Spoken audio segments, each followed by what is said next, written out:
Hi అండి. ఈరోజైతే గులాబీలు కోద్దామని అనుకుంటున్నాను. ఎందుకనంటే చాలా ఎక్కువైతే వచ్చేసాయి. ఇంకా వర్షం పడడం వల్ల అన్నీ కూడా ఇలా వంగిపోయాయన్నమాట. ఈ సెంటెడ్ రోజ్ అయితే మరీను. వైట్ కలర్ గులాబీ మొత్తం బాగా వచ్చేసాయండి. చెట్టు అంతా కూడా ఒక పక్కకి వాలిపోయింది. సో అందుకనే ఈరోజు నేను దేవుడికైతే పెట్టడానికి కోసేస్తున్నాను. చూడండి, నీళ్ళైతే పట్టేశాయి గులాబీలకి. కొన్ని అయితే రెక్కలు రాలిపోయాయి అన్నమాట. అందుకనే గబగబా దేవుడికైనా పెట్టొచ్చు చక్కగాను అని చెప్పి కోసేస్తున్నాను. మరి సెంటెడ్ గులాబీ అలంకరణ నిమిత్తం దేవుడికి పెట్టడానికి బాగానే ఉంటుంది. అలాగే చెట్టుకి అలా వదిలేసినా బాగానే ఉంటుంది. కానీ తల్లో పెట్టుకుందాం అనుకోండి, తొందరగా వాడిపోతుంది అనమాట. నాకు అలా వాడిపోతే నచ్చదు. పాపం దాన్ని ఎందుకు ఇబ్బంది పెట్టాలి అనిపిస్తుంది.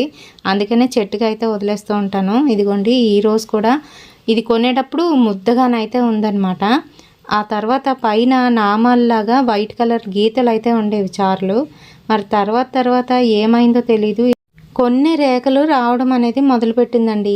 హైబ్రిడ్ గులాబీలు కొనేటప్పుడు బాగానే ఉంటాయి. ఆ తర్వాత మనం ఇచ్చే పోషకాలను బట్టి ఆ రేఖలు ఎక్కువ రావడం తక్కువ రావడం అనేది జరుగుతుంది. ఇదిగోండి, ఈ ఎల్లో రోజ్ కూడా అంతే. మరి అయితే నేను దేవుడికి పెట్టేశాను పటాలకి. అలాగే ఈరోజు మంగళవారం కదా, గుడికి అయితే వెళ్తున్నాను. విఘ్నేశ్వరుడి గుడికి, ఇంకా అలాగే సుబ్రహ్మణ్యేశ్వర స్వామి గుడికి. నచ్చితే మరి లైక్ చేయండి.